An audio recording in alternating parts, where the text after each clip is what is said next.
నల్గొండ జిల్లా కొండమల్లేపల్లి మండలం చిలకమరి వద్ద మొక్కజొన్న లారీల దిగుమతిపై ఉద్రిక్తత నెలకొంది. ఖమ్మం జిల్లా పరిసర గ్రామాల నుంచి ఆర్టీఓ, ఎంఆర్ఓ, పోలీసు అధికారుల సమక్షంలో లోడ్ చేసి సొసైటీ ద్వారా సేకరించిన మొక్కజొన్నను చిలకమరి సిడబ్ల్యూసి గోదాంకు పంపించారు. కానీ ఈ నెల 16న గోదాంకు వచ్చిన లారీలను 10 రోజులుగా దిగుమతి చేసుకోకపోవడంతో లారీ డ్రైవర్లు రోడ్డుపై బైఠాయించి నిరసన వ్యక్తం చేశారు.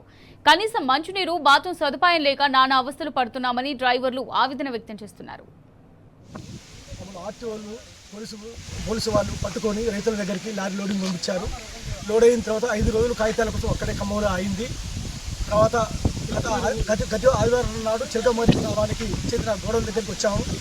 ఇక్కడ కనీసం గొడవ వాళ్ళు స్పందన లేకుండా లారీ దిగుమతి చేసుకోకుండా ముఠాలు లేరని చెప్పేసి నిర్లక్ష్యం చేయడం వల్ల ఉదయం 10 గంటలకు 10:30కు చిలకమరి గ్రామం చౌరస్తాలో ధర్నా చేసి ఉన్న సార్ వాళ్ళని దయచేసి వాళ్ళ లారీ డ్రైవర్లకు మంచినీరు సౌకర్యం కానీ, బాత్రూమ్ కానీ, కనీసం రోడ్ల మీద పార్కింగ్ లేక ఇబ్బంది పడుతూ ఉన్నాం సార్. దయచేసి మా లారీ ఓనర్లది, డ్రైవర్లందరినీ మమ్మల్ని గమనించి దయచేసి మమ్మల్ని గురించి స్పందించి మాకు డిమాండ్ చేయాల్సిందిగా కోరుతున్నాం సార్. ఇక్కడ గూడెం దగ్గర ఒక రెస్పాన్స్ లేదు. డ్రైవర్ లోనికి రావడానికి అసలు ఆస్కారమే లేదు, బయటికి వెళ్ళకూడదు. దానివల్ల మేము డ్రైవర్లందరం కలిసి చిలకమరి ఊళ్ళో ధర్నా చేసేంత జరిగింది. దాని తర్వాత సిఐ గారు, ఎస్ఐ గారు వచ్చి మాట్లాడారు. అది కూడా ముఠా వాళ్ళు లేరు. ముఠా వాళ్ళు సాయంత్రం 6 గంటలకు వస్తారంట. ఇదే చిలకమరి ఊర్లో డ్రైవర్లు అందరూ బాత్రూమ్ పోతుంటే రైతులు కర్రలు పట్టుకొని మమ్మల్ని ఉరికిస్తారు. స్నానం లేదు, నీళ్లు లేవు.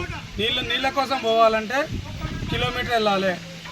మాకు చాలా ఇబ్బందిగా ఉంది. దయచేసి మీరు సహకారం చేసి మమ్మల్ని అర్జెంటే. ప్లస్ ఇంకోటి ఏంటంటే, ఈ రైతుల దగ్గర ఎత్తుకున్న ధాన్యం మన మొక్కజొన్నలు కాబట్టి ఇక్కడ సీకు కొడతా అంటారు, శాంపిల్ కొడతా అంటారు.